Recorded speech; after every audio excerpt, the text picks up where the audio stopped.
All right, we are about to launch live. Hey everybody, thank you so much for joining us today. My name is Pastor Terrell L McTyer. I am the Minister of New Church Strategies for the Christian Church Disciples of Christ.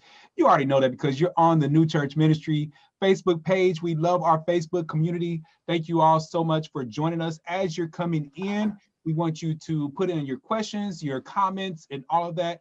We have gone live today because we want to talk to you guys about money, money, money. Some people love to talk about money. Some people hate talking about it. All of us love to have it, but all of us need to learn how to use it and be better stewards of it and not let it be our Achilles heel. So that's why we're setting up this conversation. We have three great conversationalists and one who's supposed to join the party soon. We hope that she makes it. We just finished up an amazing episode of the last episode in season 2 of New Church Hacks, our webinar series. And so I'm sighing a little bit of relief and exhaling because I get to take a break a few months from the whole webinar world spin, but then also I'm gonna be a little sad. I'm gonna miss you all who join us every month for the New Church Hacks webinar series. But you will be seeing more of us. We are preparing right now to actually get into blogging. We're going to start the New Church Hacks blog, and then next year we're going to work on the New Church Hacks podcast. Cannot wait to get into all of that. So like I said, a few moments ago, we were in our webinar and we were talking with our conversationalists here about securing a firm financial foundation. I'm gonna give you a chance to get to know them a little bit as we get started. So I'm just gonna ask you all to reintroduce yourself. We'll start with Bruce, go to Belinda, then we'll jump over to Lisa and end with Pastor Mike. I'm Bruce Barkauer, and I have the privilege of serving as the Minister for Faith and Giving for the Christian Church Disciples of Christ in the United States and Canada. And by virtue of that office, I'm the Director of the Center for Faith and Giving. Grateful to be here this afternoon.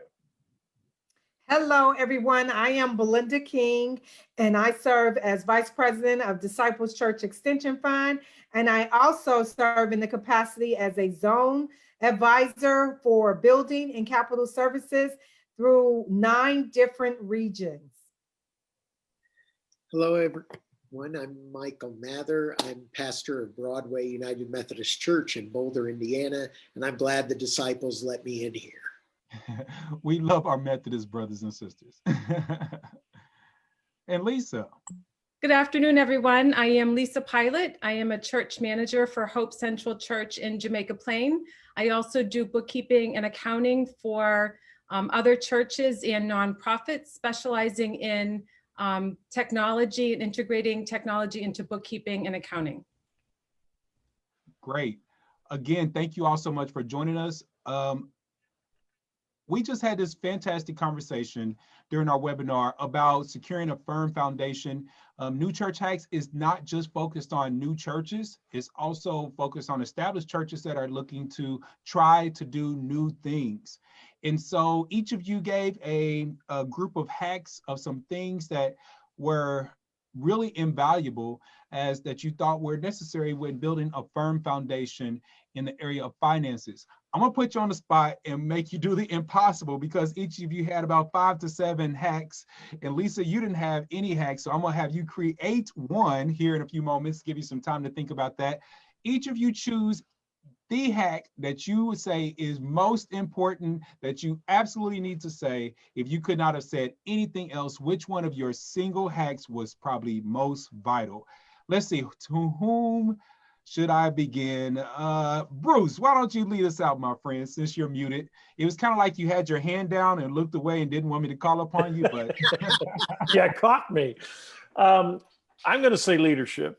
That the hack around leadership, that if the leader doesn't get it, if the leader doesn't believe it, if the leader doesn't practice it relative to good stewardship and generosity, if you don't believe in the church's mission, if you don't believe in supporting it, if you're not growing in your generosity, the rest of the church is going to suffer.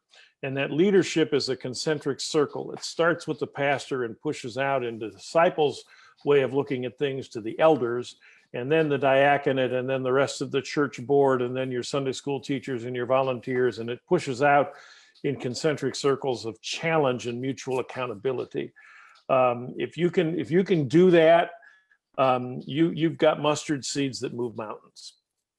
You know, really, it's kind of interesting when we think about the notion of focusing on the leadership. A lot of people who don't like to engage the idea of going to church, it is because there is this ridiculous idea that the preacher is making money or getting rich off of it. And maybe there are some churches out there, maybe the 1% of churches have this actual reality working within their leadership.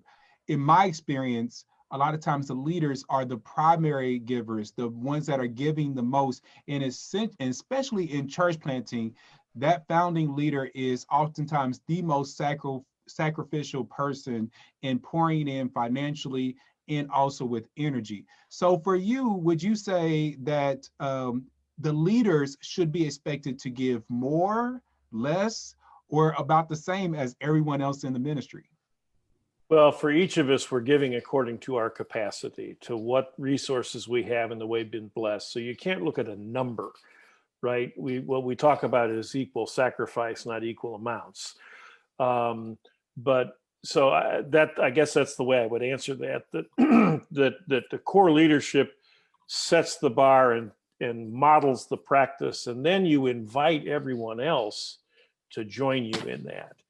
And if you've built the right relationships and you have the right systemic operations, you can hold one another accountable to that without actually being able to say, well, it says without looking at numbers, but we're holding each other accountable for our growth. And remembering that this is a spiritual issue. This is not about the money, right? Mm-hmm. It's something much larger and much deeper and much more existential than that. But there has to be some relationship between not having money and the way that you show up on earth physically and spiritually. And so Mike, I wonder, in your work that you deal with sometimes communities that you're trying to help them develop, I know that you have a focus on them as assets and their strengths rather than being more need-based and focused on their weaknesses. But in your experience as a pastor in certain communities, what is it like? What is the spirituality like? How does the spirituality connect with the financial wherewithal of a community? Well, first of all, there's great generosity and discipleship in our communities. And by that, I mean our neighborhoods as well as our congregations. One of the things we tried to figure out some years ago and did a good job of is how generous are neighbors with each other. Mm. And all of a sudden, we started seeing that in the midst of this low income, low wealth community, people had more money than we realized. Mm. They just didn't have much, but there was more than what we realized. So people were helping each other pay bills, and we started keeping track of that. And when we started keeping track of it, all of a sudden, one of the neighbors came and started talking to another of their neighbors and said, why don't we set up a micro lending fund? The church didn't do that. Our neighbors did because we started paying attention to what they were doing. And we celebrated it. We invited one of our neighbors who's, again, she hardly had any money, but the little bit she had, she shared with her neighbors. And we invited her to come into church and share her story on Sunday morning of doing this. It was she who then later went to one of her neighbors and said, let's start this micro lending fund. And because of that, then a group of young people in the neighborhood created a board game called Black Wall Street. And they ended up marketing that board game. And then they took that money, again, a group of low income, low wealth young people, and they gave out unsolicited grants to their neighbors. They went to two of their neighbors. One was an artist, and they gave him $900. And they went to a young couple who were every day after school were doing violin lessons and art classes on their front porch for whoever stopped by. And they gave them $1,400. And they said to them, we're giving you this. I was at this moment when they gave it. They brought out large Publishers Clearinghouse sweepstakes, right? And they handed it to them and they said two things. One is, whatever you do with this money, we just have a couple rules. One, you cannot do it alone. Mm. The second thing is, we want you to fail with whatever you do with it 3 times. because people don't let poor people fail. And we want you to know, when we fail, we learn.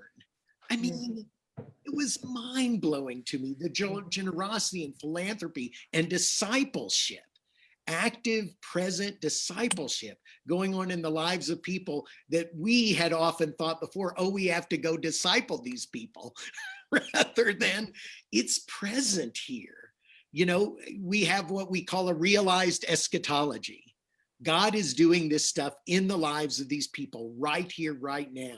And if we act like it, then connections start happening out of that change public policy, that change philanthropy, and that change the world.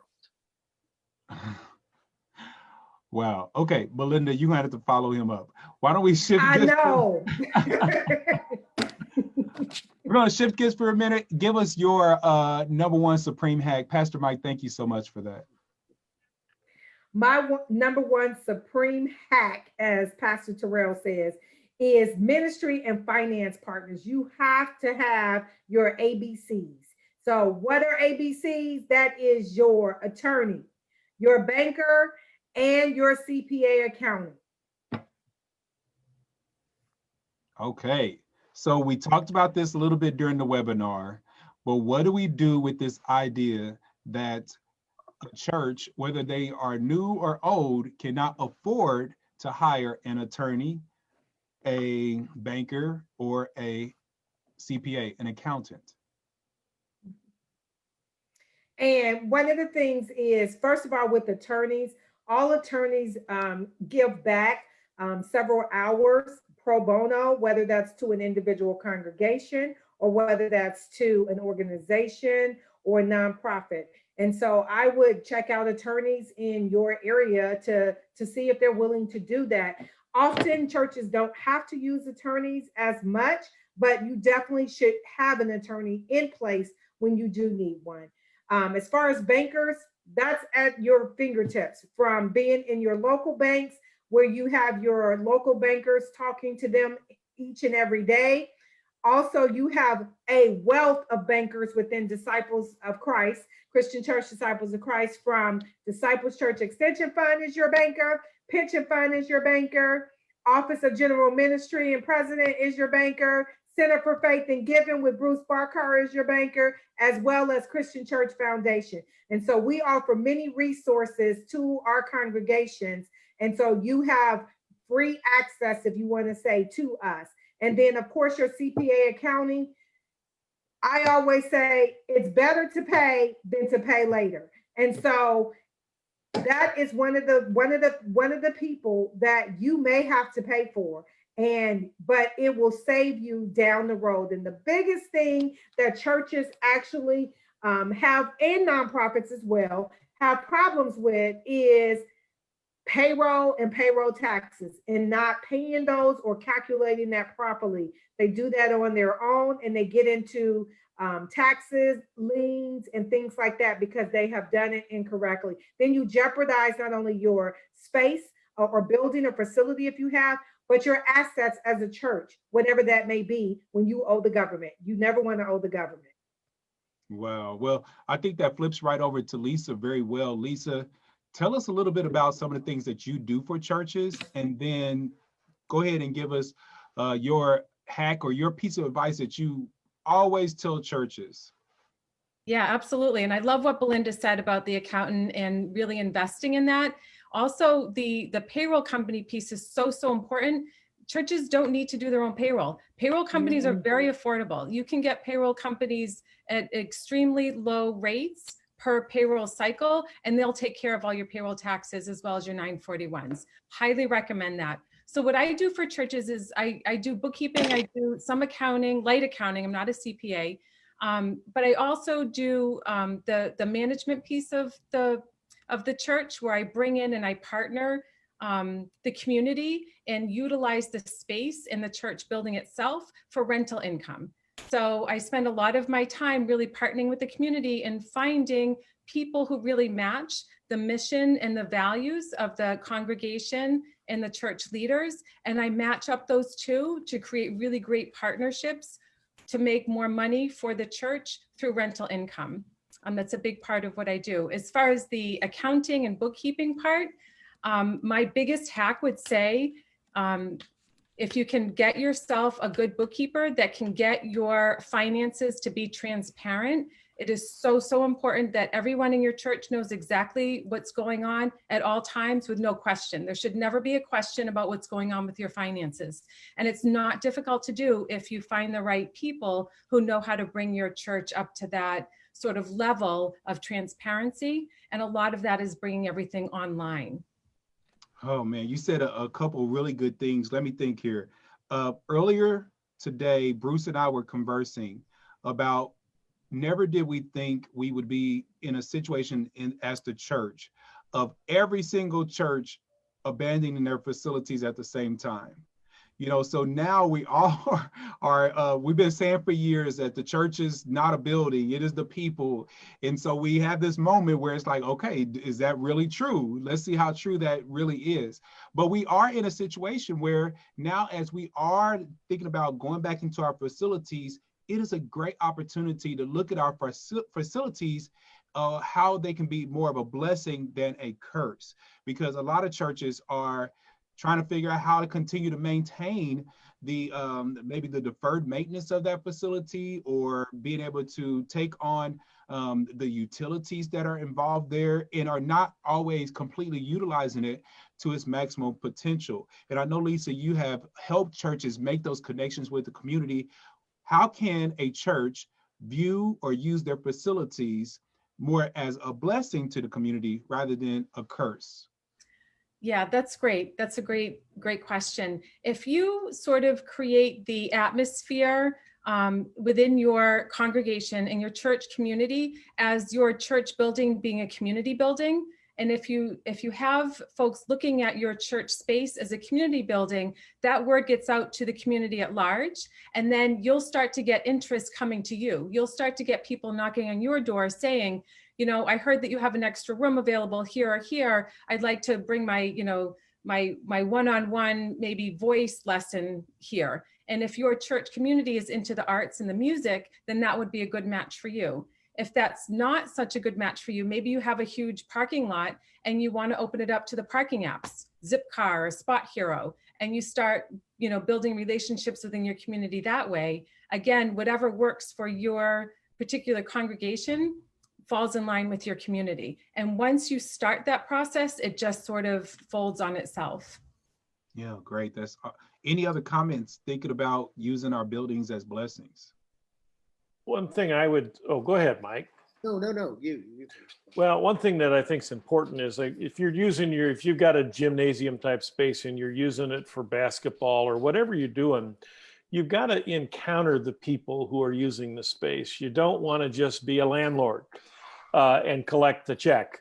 You want to be upfront and know the names of the people who are coming into your building and build a relationship with them. And that's really important as a way to see what, as Mike has talked about, the gifts that are in the community that can further bless and further multiply. And it's not about just getting them to come to worship, though they might find your church to be a good fit for them if you build a relationship with them and get to know them. But if you just give people the key and expect the check at the end of the month, I don't think that's an effective way to use your space.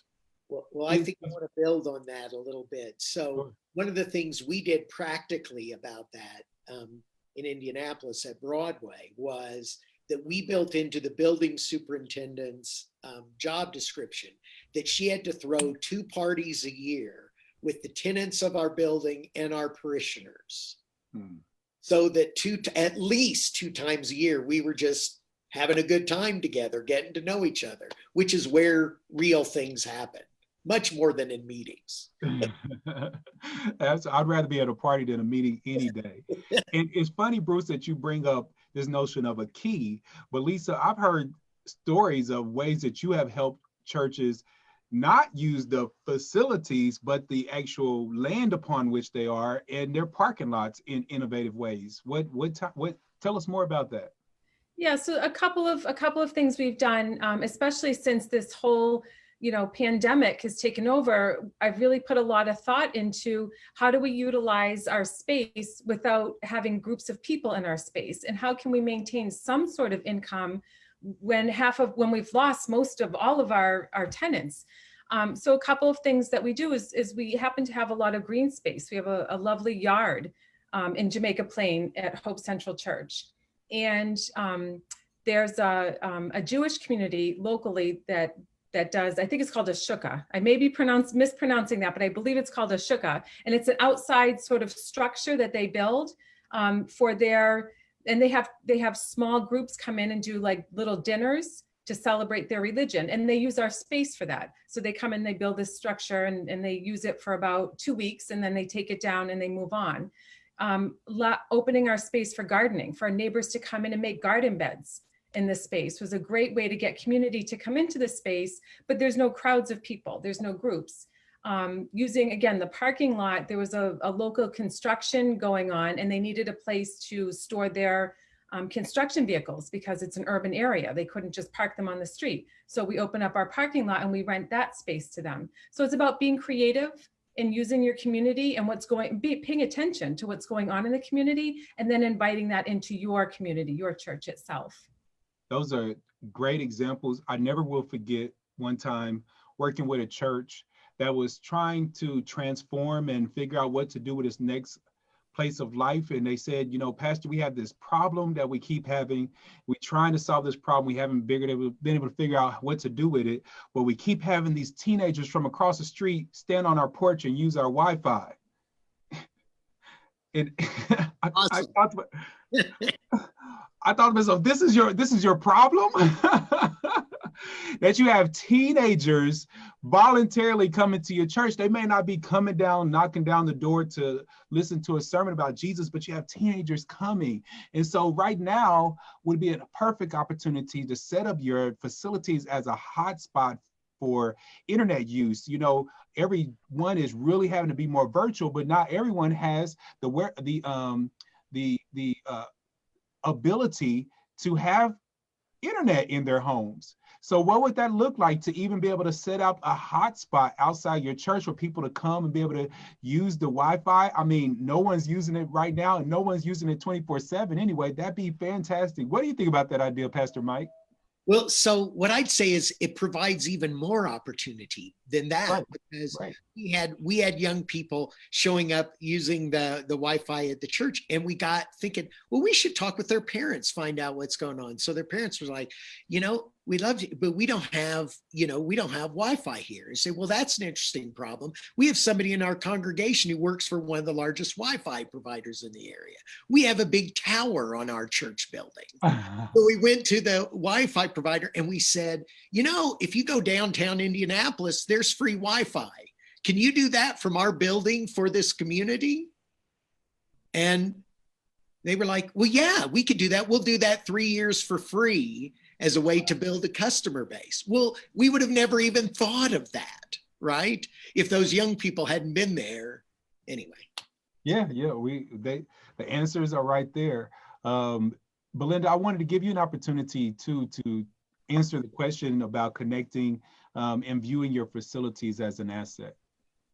Our buildings are definitely an asset. We use those buildings to do ministry.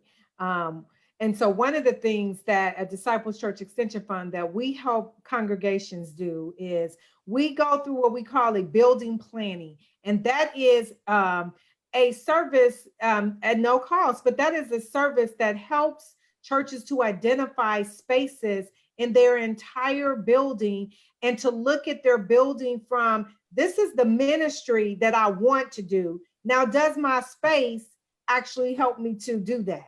And so we help to identify that for you and then begin to dream.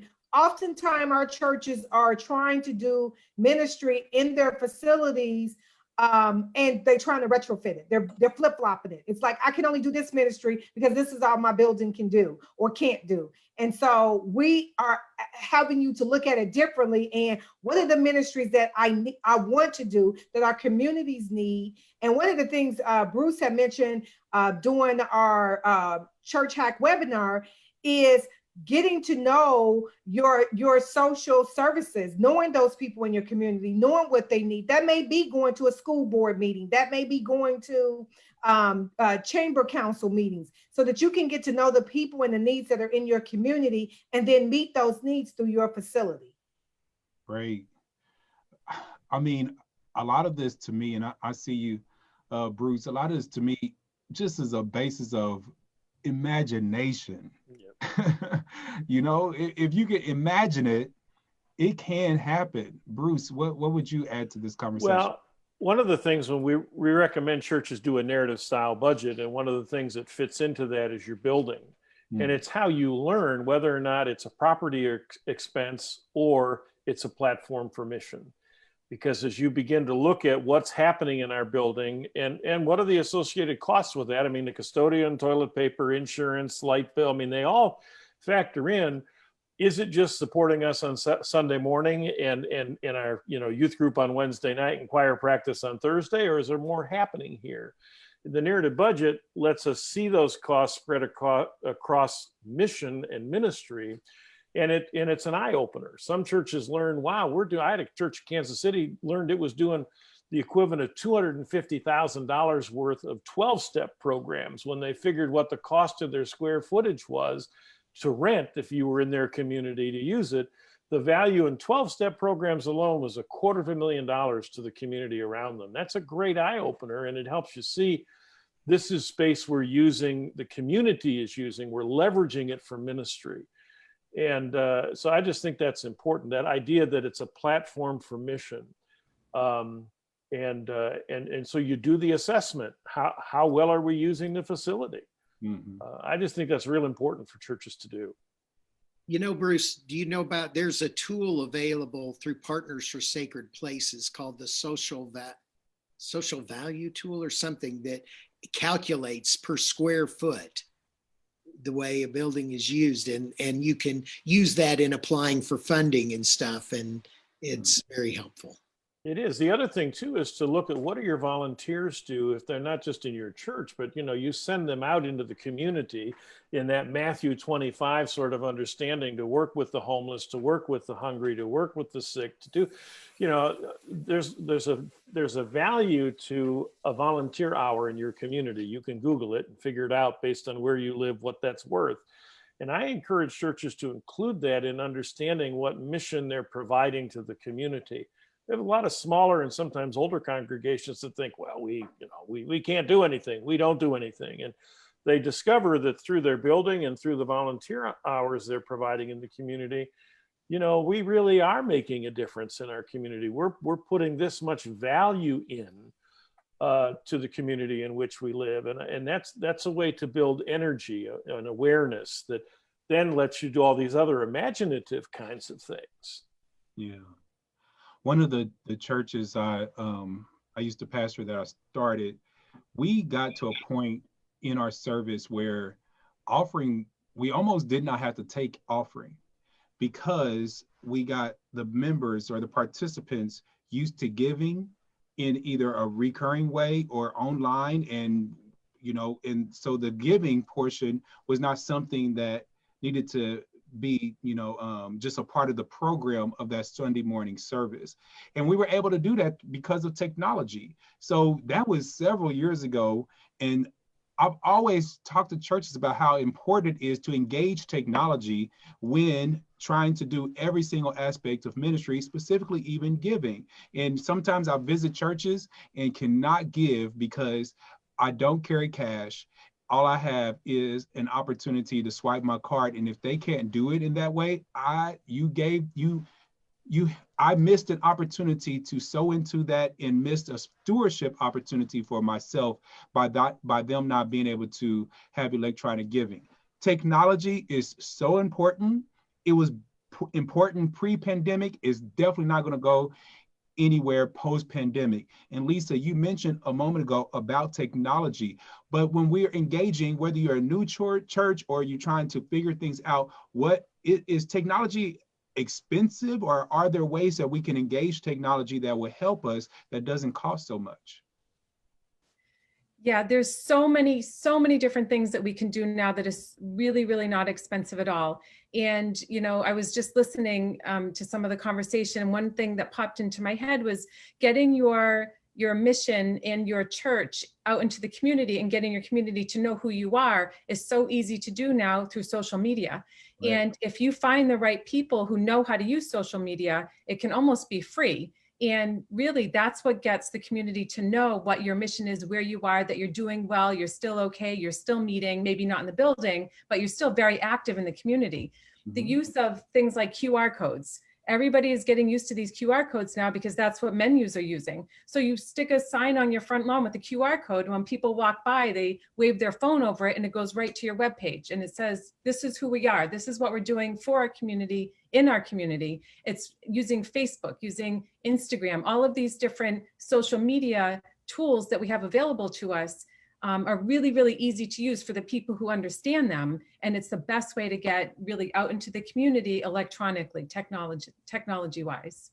Yeah, and if your collective has a Facebook page, you can actually do giving right there on your Facebook fan page. You can accept donations right there. It's very simple if you don't want to add an additional electronic giving component to your website. Or, well, I can't imagine why anyone would not have a website today, but there are churches that don't have a website. And if they do, it is bad. And I just, anytime I visit a church, I'm going to visit that website first.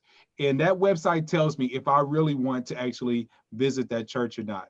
If I can't even stomach the website, I probably won't be able to tolerate being there at that church. So that is the new front door for every single ministry. When you think about setting up financial practices that are healthy and helping them to thrive, what type of tools or technology practices should a person consider on the financial side? Is it just Excel? Is that all they need? Oh, no. No. There's a couple of different things. First of all, if I can backstep a little bit, and I would say that if you can find somebody in your church, if it's an employee, that's great. If it's your admin or a bookkeeper or something, but somebody who is really excited to help people set up their online giving, that is such a great route to take, because there are a lot of people that are intimidated about setting up their own online giving. They don't really know how to do it or which platform to use to do the online giving. But if you have somebody, a contact person in your church that says, oh yeah, call me, I love this stuff, I'll totally help you, happy to help you, and make it really open and accepting, it really helps your congregation members get up to the electronic giving platforms as well and get away from all of the paper. But I would definitely say, as far as financial technology, going online is really, really important. Using an online software program for your bookkeeping. No more desktop, no more. Everything really needs to go into the cloud, really go online. And also the possibility of using a separate database to keep track of your contributions and your pledges. It doesn't have to be one, it can be two separate ones. Both of them are not expensive at all. You can get a lot of it through TechSoup. And then there's so many out there right now that are really, really user-friendly. Almost anybody can use them. You say no more desktop. Yeah. I imagine there is a very specific reason why you give that advice, but please tell us what pitfalls we miss by putting things into the cloud. Okay, so by using desktop, that means you go to one location, one machine, all of your stuff is on one computer, only one person can look at it at a time. It's very dark. It feels like you go into a dark little office and you're, sort of in this one little space, and that's all your financial information there. You want, as I was saying before, you really would like your financial information to be transparent to your congregation or the leadership in the congregation. And you can do that through online technology. If you get something online, several people can sign in at the same time and see exactly what's going on. They have access to your reports. They don't necessarily have access to manipulate any of the information. That can be one person who puts in that information, but more than one person should be able to see what's happening. You should be able to go into your bank account, to any kind of bookkeeping software, and see exactly where you stand at any given point, at any time. Yeah, Bruce, is this a stewardship issue? Yes, it certainly is. When, one of our hacks today was on building an environment of trust. And having the right tools to do this matters. We diverged churches. Many had to start someplace, and so they knew PayPal or they knew Square or they knew, Venmo, and so that's where they went to get started. But we encouraged them quickly to get into more secure platforms that had multiple administrator points. So exactly what Lisa was saying. So you can see what's going on, because otherwise it is just one person in control with those programs, and they also don't report the way you want them to report. And they don't have the features that I think you want to see now, text to give features and things like that, and multiple ways in which people can access different places in the church they want money to move toward. Disciples take 6 special day offerings a year, let alone what local congregations do on top of that for designated funding. So you want to have a system that is user friendly and intuitive to help people do that, and that's safe and secure. So we look at Tithely and Givelify and those types of platforms that are out there. Vanco, who's been out forever, they've finally gotten more competitive because now there's more people doing it. And so the costs are pretty insignificant for the benefit they provide. Any other comments about this area of technology and finances?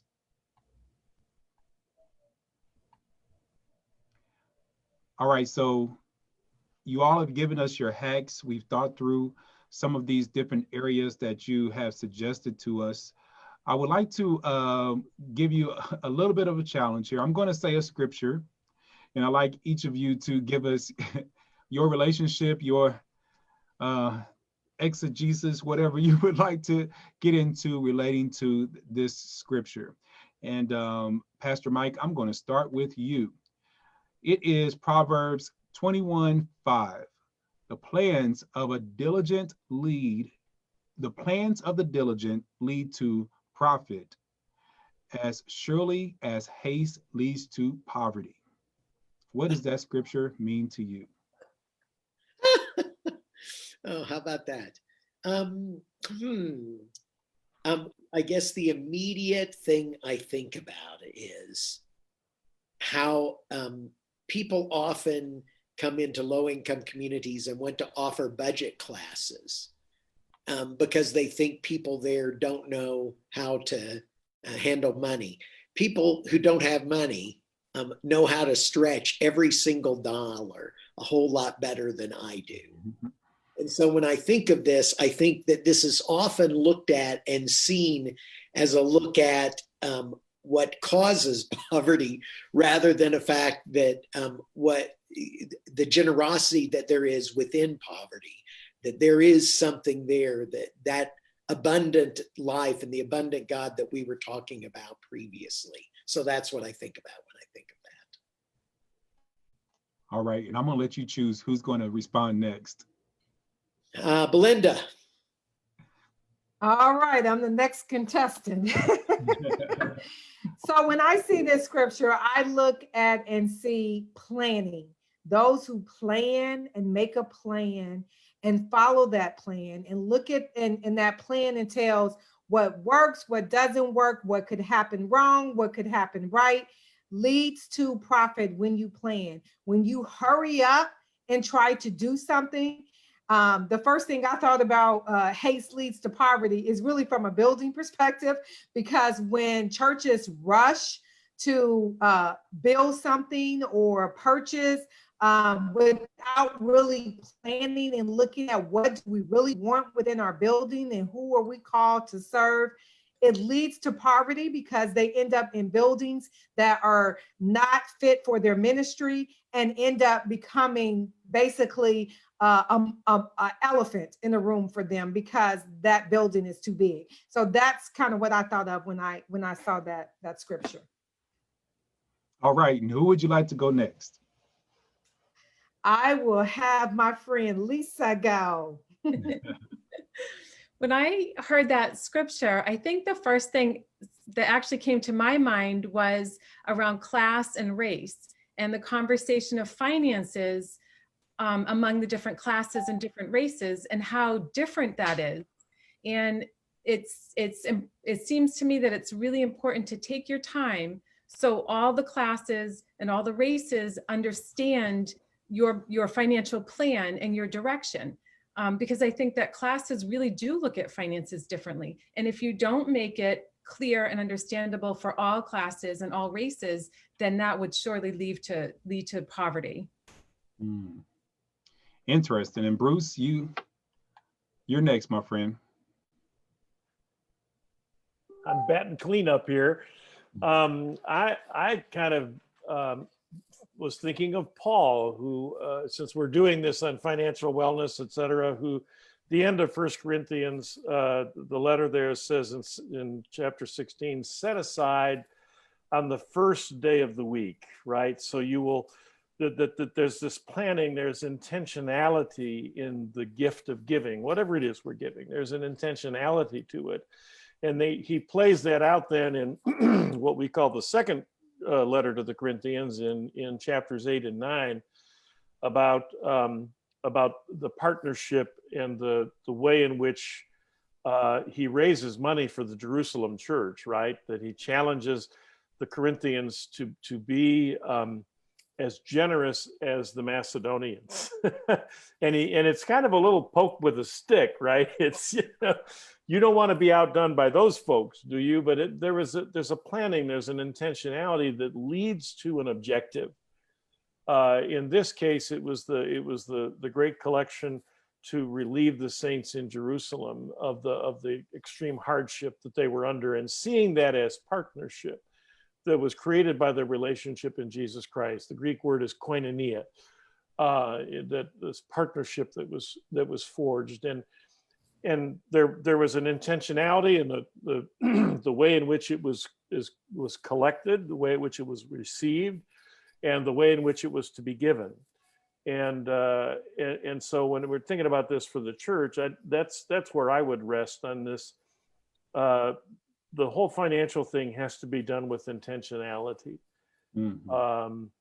And whatever aspect of it is that we're engaged in. So great, thank you so much.